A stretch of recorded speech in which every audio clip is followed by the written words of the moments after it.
High বন্ধুরা, আমি সুচরিতা। জ্যৈষ্ঠ মাস মানেই তো আম কাঁঠালের গন্ধ, তো তারই সাথে শুরু করছি আজকের ভিডিও। কেমন আছো তোমরা সবাই? আশা করছি তোমরা সকলে দারুণ আছো। আমি তো খুব ভালো আছি। তো চলো, আজ আমি তোমাদের সাথে শেয়ার করব বিরিয়ানির আদলেই তৈরি তেহারি, আবার কিন্তু ঠিক বিরিয়ানিও না, পুরান ঢাকার ঐতিহ্যবাহী একটি রেসিপি। তো রেসিপিটা দেখতে থাকো, আশা করছি তোমাদের সকলের দারুণ লাগবে। তো বিরিয়ানির আদলেই কিন্তু একটা ভিন্ন ধরনের কিন্তু একটা রেসিপি নিয়ে আজ আমি হাজির হয়ে গেছি। তার জন্য উপকরণের মধ্যে নিয়েছি নানা রকমের টুকিটাকি মশলাপাতি, যেটা রান্নার স্বাদকে আরও বাড়িয়ে তুলতে দ্বিগুণ সাহায্য করবে। উপকরণের মধ্যে প্রথমেই নিয়েছি, চলো বলে ফেলি, গোবিন্দভোগ চাল। তারপর নিয়েছি আমি বড় কিন্তু পেঁয়াজ কুচি, বড় বড় করে পেঁয়াজটাকে কুচো করে নিয়েছি। নিচে গোটা কাঁচা লঙ্কা, নিচে আদা বাটা, রসুন বাটা।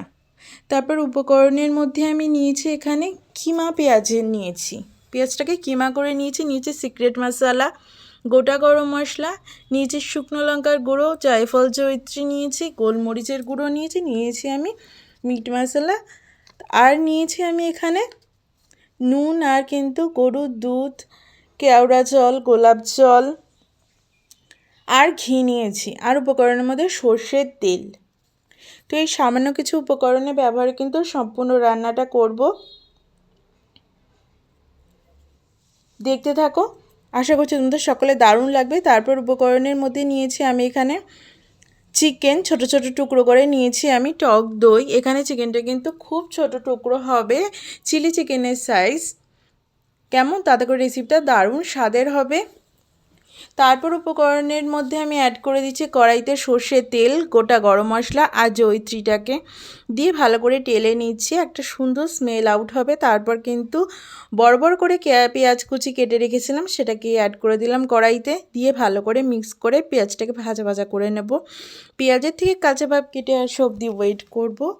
এখানে কিন্তু সম্পূর্ণ রেসিপিটা কিন্তু কালারটা কিন্তু হোয়াইট হবে, সেহেতু কোনো রকমের কালার অ্যাড করছি না এবং হলুদের ব্যবহারও করিনি। তাই জন্য রেসিপিটা কিন্তু খুব সহজ এবং সরল পদ্ধতির মধ্যে তোমাদের সঙ্গে শেয়ার করছি। ঠিক যেভাবে পুরান ঢাকায় রেসিপিটা হয়ে থাকে সেই আদলে কিন্তু রেসিপিটাকে আমি তৈরি করার চেষ্টা করছি।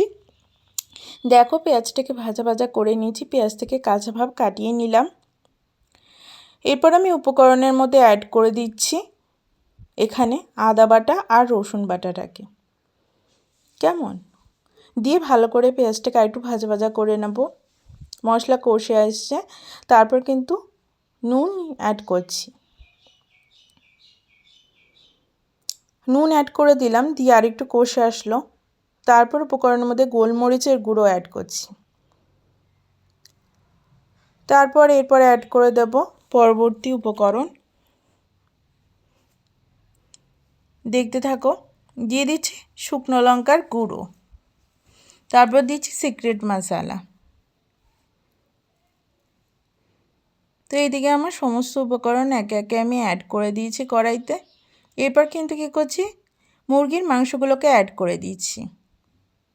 এই রেসিপিটা কিন্তু সাধারণত খাসির মাংসে তৈরি হয়ে থাকে, তো এখানে কিন্তু আমি চিকেনের ব্যবহার করছি। তোমরা চাইলে কিন্তু খাসির মাংস অ্যাড করতে পারো অনায়াসে, ছোট ছোট টুকরো করে। দিয়ে মাংসটাকে ভালো করে মশলার সাথে কষিয়ে নিচ্ছি। বিনা জলে কিন্তু সম্পূর্ণ রেসিপিটা হবে, কারণ চিকেন থেকে জল আউট হতে থাকবে। তো সেহেতু এখানে কিন্তু জল দেবার কোনো প্রয়োজনই নেই। দেখো, মাংস থেকে আস্তে আস্তে জল ছাড়ছে, আর এতেই কিন্তু মাংসটা সেদ্ধ হয়ে কষে এসেছে। তার মধ্যে কিন্তু আমি টক দইটাকে অ্যাড করে দিলাম ফেটিয়ে। 2 চামচ মতো টক দই আমি ইউজ করছি রেসিপির ক্ষেত্রে। খুব একটা বেশি ইউজ করবে না, তাতে করে রান্না কিন্তু সম্পূর্ণ কিন্তু ফ্যাকাশে হয়ে যাবে। দেখো, এদিকে চিকেনটা ফুল প্রিপেয়ার হয়ে গেছে।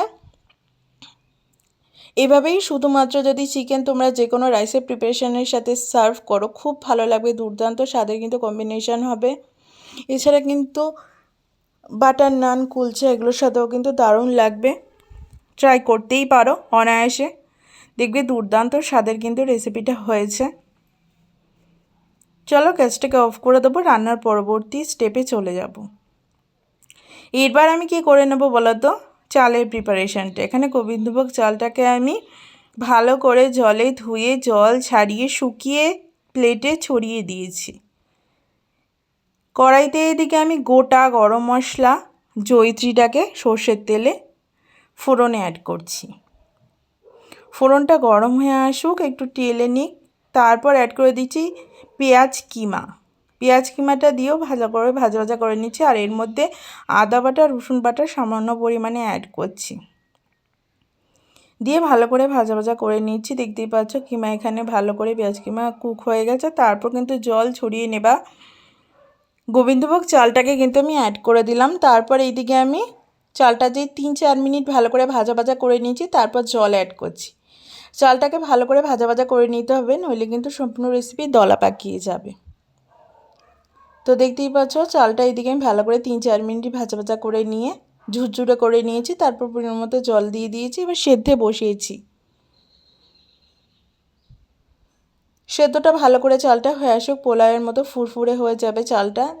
এইদিকে আমি কিন্তু এই চালের জলের মধ্যে জয়িত্রী বাটা অ্যাড করে দিলাম। তারপর ভালো করে কিন্তু আবারও মিক্স করে নিচ্ছি। উপর থেকে আমি কিন্তু গরুর দুধ আগে থেকে জাল দিয়ে নিয়েছিলাম, সেটাকে অ্যাড করে দিলাম। সেদ্ধ বসিয়ে রাখি খানিকক্ষণ সময়ের জন্য। চালটা ভালো করে কিন্তু পোলাওয়ের মতো ফুরফুরে হয়ে ঝুরঝুরে হয়ে সেদ্ধ হয়ে আসুক, ততক্ষণ ওয়েট করব। দেখো অবশেষে চালটা কিন্তু খানিকটা সেদ্ধ হয়ে এসেছে। সেই পর্যায়ে কিন্তু আমি গোটা কাঁচা লঙ্কা অ্যাড করছি টেস্টের জন্য, ফ্লেভারের জন্য। অসাধারণ কিন্তু লাগবে। আর কাঁচা লঙ্কাটা দেওয়ার পরে যে একটা দারুণ গন্ধ বেরোয়, রান্নাটা পুরো অন্যরকম একটা মাত্রা দিতে সাহায্য করে। তারপর চিকেন কষাটাকে অ্যাড করে দিলাম আমি, দিয়ে আবার গ্যাসটাকে লো ফ্লেমে রেখে জায়ফল তো আগেই দিয়েছিলাম, তো জায়ফলটা আমি এখানে গুঁড়ো করে দেব। আর ঘি আর কিন্তু কেওড়া জল আর গোলাপ জলটা আমি এখানে অ্যাড করব। দিয়ে রান্নাটাকে আমি সম্পূর্ণ কিন্তু হালকা আঁচের মধ্যে করে নামিয়ে নেব। তারপর প্লেটিং করে দেবো, আর কিছুই দেবার নেই। তো এখানে হাফ চিপি করে সমস্ত জল দিয়ে দিলাম এসেন্সের। আর এইদিকে দেখতেই পাচ্ছ জায়ফলটাকে গুঁড়ো করে অ্যাড করে দিলাম। বেশি পরিমাণে দেওয়া যাবে না, তাতে করে রান্নাটা কিন্তু তিতকুটে হয়ে যাবে। তো দেখো এইদিকে কিন্তু আমার সমস্ত উপকরণের ব্যবহার কমপ্লিট হয়ে গেছে এবং বিরিয়ানি থেকেও খুব কম সময়ে রেসিপিটা তৈরি হয়ে যায়। খেতে কিন্তু দুর্দান্ত স্বাদের একটা ইউনিক টেস্ট আসে। তারপর ঘি দিয়ে ভালো করে মিক্স করে জাস্ট প্লেটিং করে দাও, আর কিচ্ছু লাগবে না। রান্না সম্পূর্ণ কমপ্লিট। ডিনারে হোক, লাঞ্চে হোক, যে কোনো স্পেশাল দিনে হোক এই রেসিপিটা তৈরি করে দেখতে পারো। অসাধারণ একটা রেসিপি তোমাদের সঙ্গে শেয়ার করলাম। তো বলছি এই রান্নাটা অবশ্যই ট্রাই করো তোমরা বাড়িতে। আশা করছি তোমাদের সকলের দারুণ লাগবে। ভিডিওটি ভালো লাগলে please do like, share and subscribe to my channel. তোমাদের সকলের সাথে খুব শিগগিরই আরও একটা নতুন ভিডিও নিয়ে হাজির হয়ে যাব। আজকের মতো এই পর্যন্তই। দেখা হচ্ছে নতুন কোনো আরও একটা ইউনিক ভিডিওর সাথে। আমি প্লেটিং করে দিয়েছি, তোমরা অবশ্যই দেখে জানাও কেমন লাগলো। তো আজকের মতো এই অবধিই থাক।